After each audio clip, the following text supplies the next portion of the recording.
Okay mga kabady, for today's video, welcome my vlog. Ito na naman, no, tumira man ang aking kabady.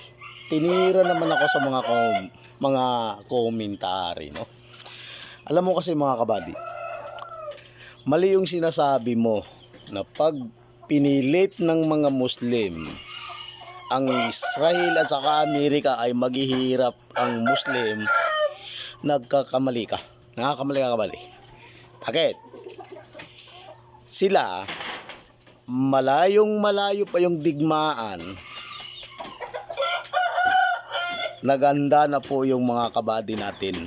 Yung mga Islam, mayang handang-handa na sila. Kaya anong sabi mo?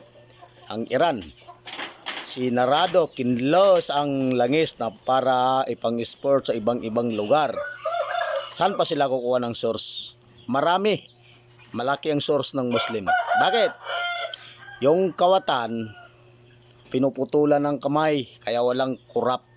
Pag mong sabihin yan, walang maghihirap ng Muslim sa daigdig na to. Kasi yan ang promise ng Allah. Sino po yung naniniwala sa la ilaha illallah ay hindi magugutom kahit kailanman. Yan lang masabi ko sa kabady, no? Bakit? Huwag mong inkumpara ang United Arab Emirates sa Pinas. Kasi doon bawal ang nakaw. Dito, open ang nakaw. Tayo ang kawawa pag kasagsagan ng gulo sa atin, kabady. Ang hindi mo lang makakain, balat ng kamuti. Bakit? Yung income ng Pinas, ubos na sa madyungan.